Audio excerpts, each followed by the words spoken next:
are you? I'm good. How are you, Cepee? Good, good. So excited. Since we don't have a lot of time, I'm just going to jump right in. So why don't you tell us a bit about a little overview about what the Global Shapers community is and what they do? So the Global Shapers community is a network of young people in their 20s who are from all walks of life and that are coming together to make some change at the local, national, or global context. The community was created by the World Economic Forum back in 2011 with the mission to empower young people. And we do that through two objectives. The first one, to enable the youth to self-organize for impact and to amplify youth voice. Love it. Great. And so this is a global community and it's almost 10 years old now, but I'm curious to know, how did the Global Shapers community grow the community from the beginning, from the start?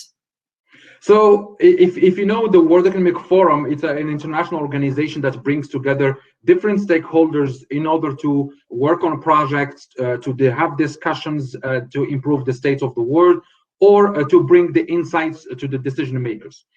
In 2011, there was a big spurge in youth movements that started with the Arab Spring, with Occupy Wall Street, Madrid, and so many other cities that had big movements. And for the first time, the world started discovering that the youth had a voice. So how to bring that voice also to the World Economic Forum's discussions, projects, as a stakeholder that has a big impact and can have a big role in driving the local and national and the global agenda. It is also important that we need to change the narrative that the young people are the source of the problem to young people can be part of the solution. That's great. And you've grown, the community has grown to over 160 countries worldwide, which is incredible. And this program is managed out of Switzerland, out of Geneva. But how do you manage such a large and dispersed community? I think that's the key. It's that we don't manage it. The key is, how can we create a platform for young people so that they take the decisions by themselves? I'm no one from Geneva to tell someone in Latin America or.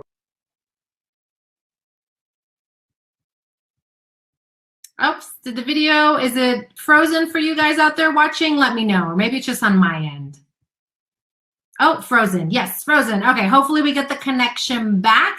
Oh, was just like into that answer, and then technical difficulties. As you know, as we're all navigating this new world of online conferences, so hopefully Wadia's video will come back on. I know, great chat so far. Thank you, Katie. I've been enjoying it myself here, so hopefully we can get him back on. Oh, are we there? Perfect. I'm sorry, internet connections. Real life stuff. Right?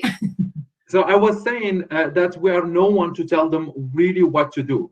Our kind of secret recipe is to bring together young people, give them the platform. We agree on mutual consensus of our charter, how to govern ourselves, and then the young people by themselves, by being empowered, by being entrusted by that responsibility, they will thrive and they will rock the boat.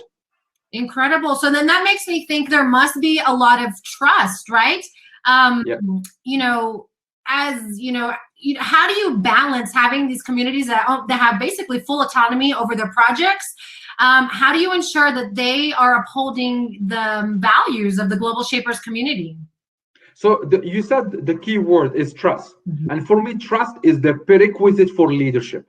We cannot have leadership without having trust. So if we trust these young people, we trust our members of our communities, we will get the reward, which is having a positive impact on the local communities. So since 2011, the World Economic Forum, when they brought the first shapers together, that's where the first charter came into reality. So the shapers created the first charter. The code of conduct was created by shapers. The values of the community was created by the shapers. The shapers, they select the shapers. The shapers identify their project. So basically, they are the ones who do kind of the work. We are here to make sure that everyone upholds the values, everyone upholds the charter and what we agreed on as a framework, and to open the doors and give the opportunities through an organizations like the World Economic Forum or the United Nations or other organizations or business sectors or even in the public sector. That is great. So yes, so much empowerment for the youth then through this program. And there's two things I want to touch on that you said. You mentioned leadership and projects. So let's talk about leadership first, and then we can talk about some of the projects they do. But how do you help to build these leaders of tomorrow? Like, how do you instill a sense of leadership and teach these critical leadership values to the community? I think it's important to teach them or to show them the way by practice. Mm-hmm. So for example, we have now today more than 420 hubs around the world, and every hub, they have to have their leader, which we call a curator. So every hub needs to elect a curator every year, and you cannot be curators for 2 consecutive years. So here we are giving the opportunity to more people so that they can run for leadership, but also making sure that when you are a leader, you know how to go back to be in the passenger seat and be a follower. So that's, for example, 1. 2, every hub, they need to kind of represent the city where they are. So diversity is key. And when you put people from diverse backgrounds in the same room, it's very hard to do stuff. It's not easy to come up with projects. We know it. But that's the lesson that we want for them to go through, because if they succeeded, and here they can fail because there is nothing on their head that will push them to succeed 100%. If they succeed and learn this skill, they can implement it back in their professional or personal lives. So those are 2 examples, for example, on how do we instill leadership values in the young people, in the shapers, through the community, and we have so many other aspects that we do it through it. That is great. And how, well, I want to talk about the projects real quick. Can you let us know some of the projects that Global Shapers are working on around the world? I mean, it's a hard question, because the Shapers have been delivering, since, for example, in the last 2 years, more than 2,400 projects around the world. And again, we don't tell them what to do. They tell us, here are the needs of our cities, and here is what we are working on. And the needs, it's not easy to compare them, because a city like New York is not like Mogadishu, is not Gaza, is not Tokyo, is not Shanghai. So even if I'm excited by a project, I always remember that we don't know the context of other cities. We don't know the context of those hubs. But some of the projects that are so simple, that anyone can do. Bamako Hub, for example, they installed Wi-Fi for a whole neighborhood, poor neighborhood that they cannot afford Wi-Fi. Simple action, it has a lot of repercussions. Zurich in Switzerland, back in 2014, they introduced 25 electric vehicles as taxis in the city. Back like 6 years ago, electric taxis wasn't like a big hit as now. As we are in the midst of COVID-19, we have more than 100 hubs that delivered projects, starting by Milan, who invented kind of a container, using container as rooms for patients. Barcelona hub, with the support of young global leaders that are also part of the World Economic Forum, invented a low-cost ventilator that is now going through the last phases of clinical certification, and that's a big hit. Then you have hubs, for example, in India, where they distributed meals to the needy people. They distributed masks, all the protections. So yeah, I can go on, and there are examples that go from simple actions to really complex that are solving the issue at the systemic level. Great, thank you for sharing. Yeah, you answered one of my future questions. I wanted to see how Global Shapers were combating COVID-19. So that's great to see. Thank you for those examples. And I see one shaper, Felipe. Hi, Felipe, who just shared the link of some of the projects that the shapers are doing to tackle COVID-19, and there are many others. As I said, like more than 100 hubs, and And how we looked at this. First, it's important. The action came from shapers. It didn't came from us. And when we brought the shapers together, we found that there are three objectives that we need to tackle. One, how can we build knowledge for community members on COVID-19 with the last scientific findings, because there is a lot of fake news around that. Two, how can we amplify the trusted information and debunk the myths and communities around the world through direct outreach, social media campaigns, and so on. Especially, how can we amplify the voice of the WHO in such a hard time? And third objective, how can we increase the collective action to support public health systems and protect the livelihood of people? So those are, for example, all projects are within those three buckets. And if you would like to know more, I just passed a link in the chat with examples of projects and also how we are doing it. Amazing. Thank you. Yes. And for those watching, I'm going to open up for questions in a minute because we just have about 11 minutes left, but I have a few more questions to ask. But if you have any questions, please drop them in the chat area of the set of sessions, and we'll get to them in just a few minutes. All right. So next question, because the Global Shapers is a community, while they are dispersed all around the world, communities usually have a hub where they can connect with each other. So where do the Global Shapers gather, and how do they stay connected with each other online? So by design, we're an online community. We have more than 11,000 shapers and alumni. There is no way we can all meet.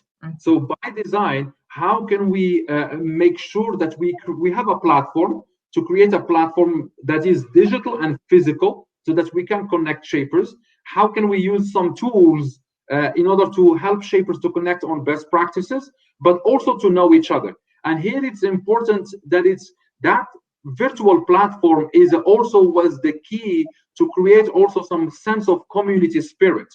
When you have a shaper X going to another city, they don't have to prove themselves. Who are they? So that the other shapers welcome them in their city. We have how can we create that sense of family so that we have the trust between us, so that we can jump right now to action and solve some of the world problems. Great. Yeah, that's what I was curious to know too, is like, how do you instill that sense of community, and how do you build or what has leadership done to build a strong community identity among 100+ countries? I think the simple answer is purpose. Are we bringing people around the purpose? And here it's important also that we are connected online, we have access to internet, we have access to electricity, we are already privileged. So how can we also instill that the shapers or the young people should not be ashamed of their privilege, but they should be ashamed if they don't use it for a purpose. So bringing people around the purpose of how can we improve the state of our local communities, how can we change the life, even if it's one person at a time, how can we come together around that, and then we can start changing the lives of more and more and more people. Great. Very inspiring work. All right. I have a few more questions, but if you guys watching out there, I see you all. There's lots of people watching. Ask us questions. We'll get to them in just a minute. One more question, Wadia. So Global Shapers, they work on a local level with their own communities, but how do they work together and come together globally? So globally, we bring the shapers now, for example, around 4 impact areas. One is COVID-19, which was launched in the last weeks. One around climate and environment. The other one around education and employment, the future of them. And the other one is about equity and inclusion. How did we come up to those mainly 3 before COVID-19? Is we brought the curators together and we shared the insights. The majority of the projects that are done by the hubs around the world are in education and in employment. So do we want to do something global around it? How can we be accountable to the rest of the world for doing such projects beyond the numbers, beyond the projects of every hub? So by that, for example, in the last Global Shaper Summit, we agreed with all the curators that we should at least equip 100,000 people with the necessary skills to go into the 4th industrial revolution. Same thing with climate change and environment. We did the Global Shapers survey, and more than 30,000 people took it. And when we asked the young people, what is the biggest concern you have globally? Climate change was number one, no discussion. But when we asked them, what's your biggest concern at the local level? No one mentioned climate change. Everyone thinks it's someone else's problem. So we said, like, hey guys, we need to walk the talk. We cannot blame other people for something and not do anything on it. Shall we have it as an impact area? And all curators said, yeah, yes. So that's, for example, a way of bringing together by sharing the right insights, by bringing everyone with the same voice, saying, shall we do it or not? What shall we do? What is the metric? And how can we do it? And for everything we do in the community, being it an impact area or a governance matter or alumni, for example, or engagement, we have a steering committee that is composed solely of shapers. And they are kind of the ones that look at the matter, and then they advise us on the action to take. And in majority of times, 100% or 99%, we agree on the actions. That's great. That's going back to that empowerment. I love it. So we have about maybe 6 minutes left. So I see a few questions coming in. I'm going to hop in here and grab them. And I love seeing your alumni joining us. So thank you guys for joining. We are kind of a big family. We are everywhere. So I love that. I love that support. So Katie Glass has a question. She says, do you provide grant funding to shapers and their projects? Automatically, no. On special occasions, when we have some partners that want to work on something, we do provide some challenges. So it's a competition, and the best project will win. We had one on gender equality with Procter & Gamble. We had one on sustainability. We had one on climate change with the Climate Reality Project, who are our big partners in training the shapers into climate change and to know more about it. So we do offer occasionally, but it's not systematic to every single hub. Great. All right, next question. And guys, we have about 4.5 minutes. So if you're watching, you have questions, let us know. Type them in now and we will get to them. Next question is, let's see, Katie had another one. She said, are there any other roles available in the community aside from shapers and curators? Yes. So we have, you start as a shaper. You can run at the local level for vice curator or curator. And again, you cannot do it for 2 consecutive years. You need to leave the space to other people. Then we have community champions who are regional kind of champion of the hubs and helping them throughout their governance matters and local matters. And we have 40 of those globally. Then we have steering committee members who are focusing on impact. Again, we have 4 steering committees, one on COVID-19, one on climate and environment, future of education and work, and equity and inclusion. And then we have advisory council. We have a big advisory council of 40 members, and they are dispatched into task forces, one on alumni, one on engagement, one on governance. For example, the governance one is the one that looks into any conflict we have in the community.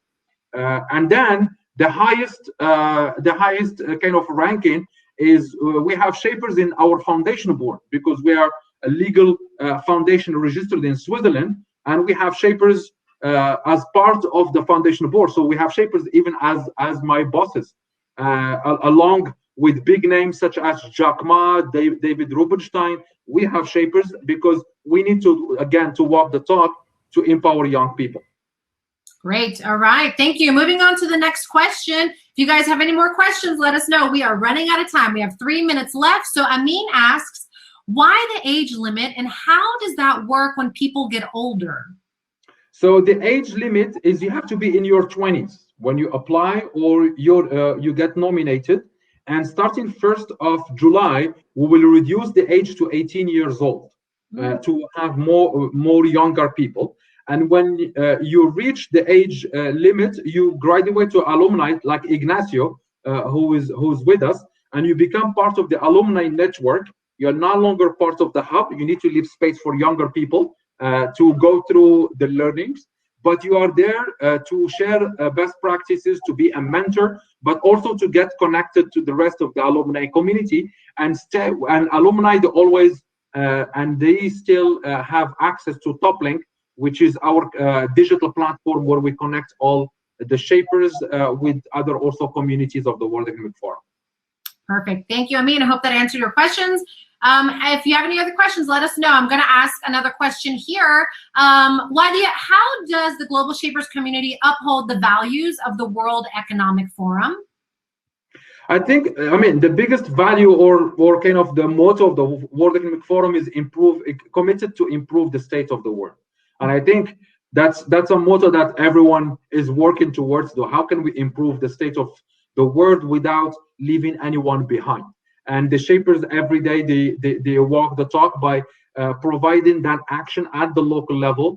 You know, it's easy when we're young to say, I want to change the world, but where do you start from? But with the shapers, we start from the local level. And when we see every hub doing projects at the local level, when you multiply it by 420 hubs around the world, 160 countries around the world, then we are actually changing the world. But one community at a time, one person at a time. Great. Okay, one more minute. Let's see, I have two questions. Which one do I want to ask? Well, I would like to know how this current situation, since much of the global community, we're on lockdown, we can't get together, how has this affected some of the projects of the Global Shapers? Actually, we've never been more active than now. Because that's the time when we need people to chime in. That's the time when we need people to support the health worker. That's where we need everyone to be a citizen that is responsible by staying at home, by following the recommendations. And the shapers, as the multiplier, as the agents of change, they've been kind of the voice of that wise wisdom in bringing that to the local communities. Throughout the projects, throughout the actions, the campaigns, the social media outreach they've been doing, but also by not forgetting what are the priorities. So, for example, just 6 days ago, we had a big celebration of the Earth Day, because we should not forget that climate change is one of the biggest priorities. That we should not forget that we are going to a recession, and there will be a lot of people that are left behind. How can we not forget those priorities and not hide behind COVID-19 as an excuse and not do anything? Great, love it. So I think we are out of time. Valentina, let's see if she's coming back. Sorry, Katie, we can't get to your last question. But thank you so much, everybody, for watching. Wadia, for your time. A lot of great information here. It was great to learn about the Global Shapers.